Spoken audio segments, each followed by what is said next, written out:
All right, today I'm going to be working on off of a cut list because it's actually a Pinterest design that my wife wanted.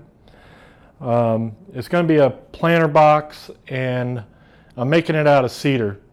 And I got the cut list here, and I'll try to leave links for that cut list in the description below.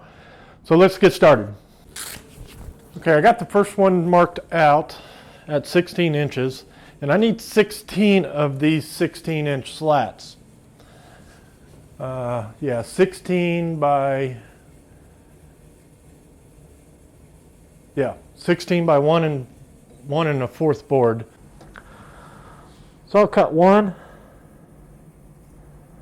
and then I'll trace the rest. Shouldn't take too long. There's only 16, so.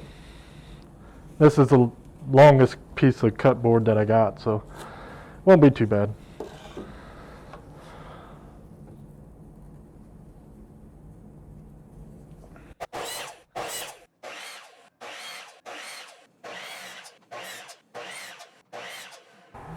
The legs are 17 1/4, and of course I need 4 of them. So I'm going to follow the same process. I'm going to measure out one and use that to mark out the rest. And it don't take very long.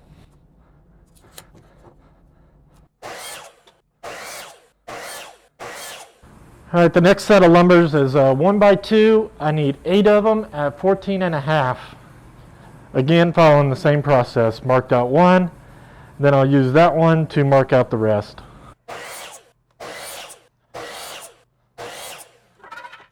Alright, my next set of lumber is 1 by 4 by 14 1/2. And I need 3 of those.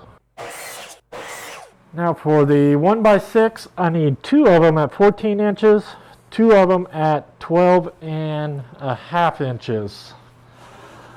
Nothing different here, following the same process. I need 3 of the 1 by 4s by 12 1/2.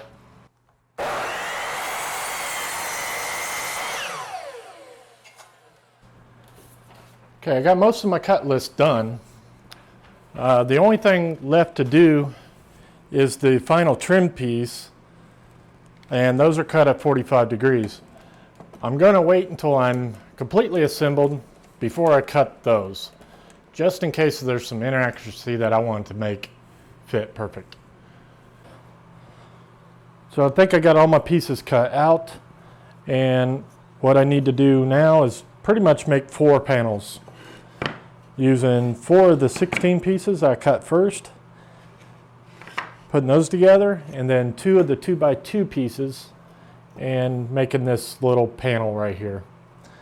The plans are a little short here, so I don't know if there's plans for a gap between them, but that's what I'm going to do.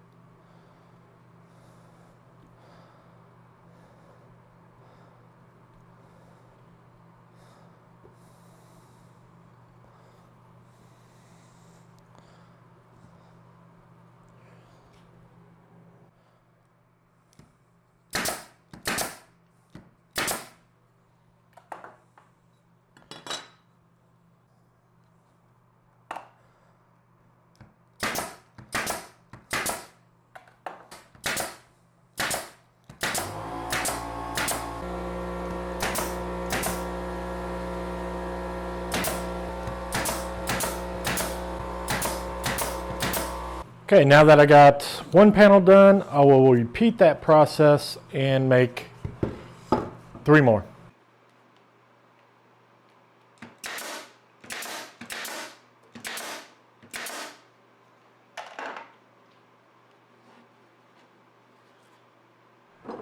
I got all my 4 panels cut, and now I need to put pocket holes, 3 pocket holes on each side on the inside of the panels.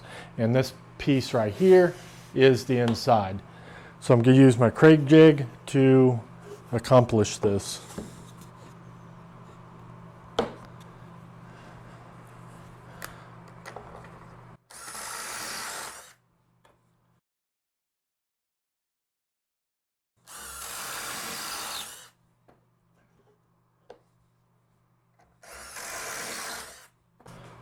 And I got 6 pocket holes on this panel. I'll repeat the process for the other 3 panels. So I already got 1 panel in glue up, and I'll be running pocket holes here in a second. 1 panel's here in the middle. I got a leg on each side, and that is, the leg is the 2x2s. And they do stick out a little bit just so it's off the ground, I think it's about 1.5 inches. It's flush here at the top, and it's flush on the inside of the box. I'll join another panel the exact same way, and then I'll put the other 2 panels in between those 2. These are the 2 panels I glued together with, or pocket holed the legs on, and these 2 are the other 2 that I'm putting on the sides. I already got this side attached, glued, and pocket holed. I got 2 more pocket holes on the inside of these. And this bottom box will be done.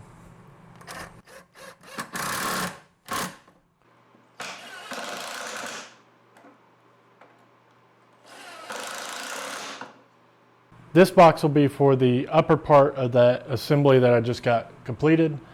And essentially it's just 4 pieces of wood joined together like so for a box. I'm going to glue them and tack them in with a staple, then go back through and put screws in them.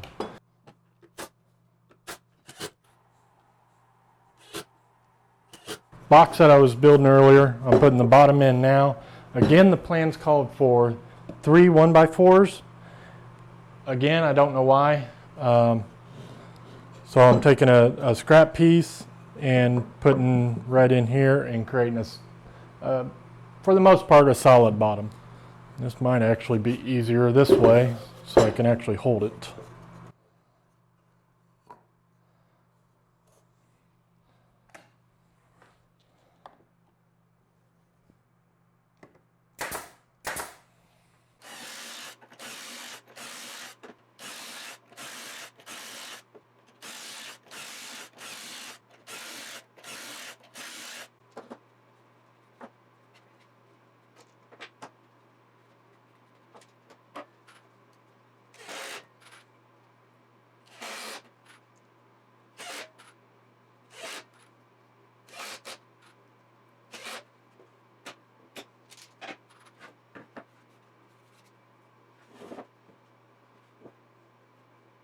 All right, before I put that mitered frame on, I'm going to put this screening material down just to help prevent some of the dirt to go down into the bottom.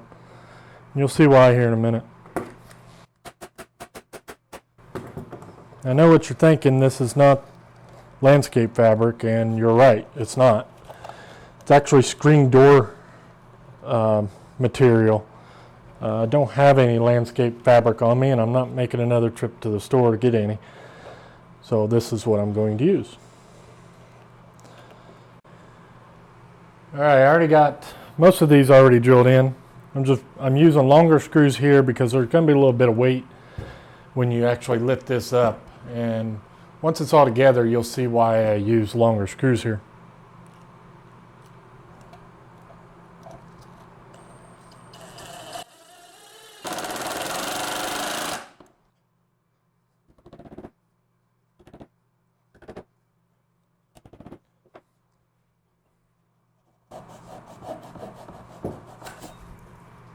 Ooh, look at there.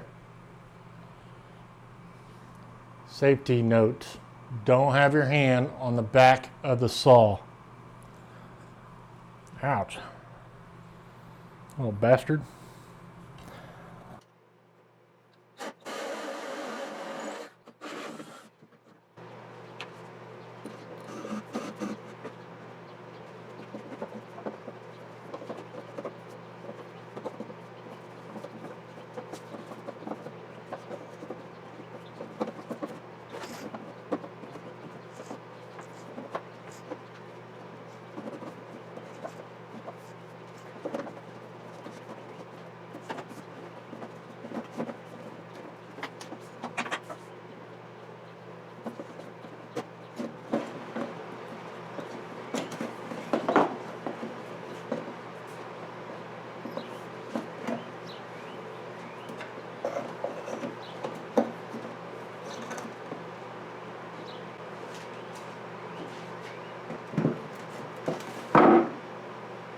All right, the project's done. The hide a hose planter.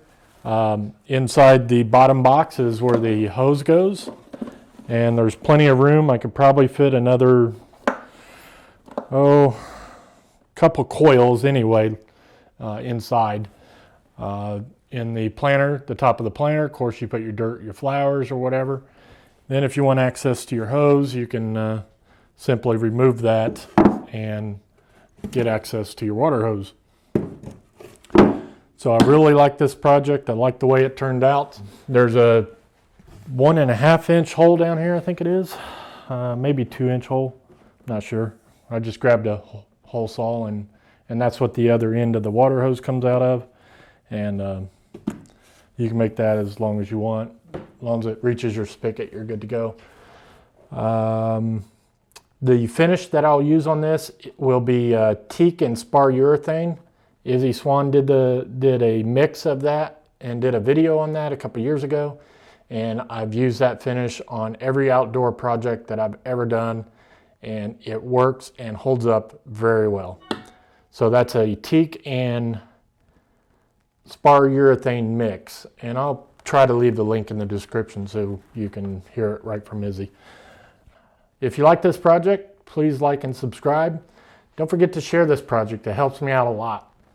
And if something you don't like about this project, give me a thumbs down and also leave me a comment and let me know what you didn't like.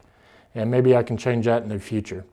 My goal here is to become a better woodworker and do things more efficiently and also provide a little bit of entertainment and knowledge to you guys.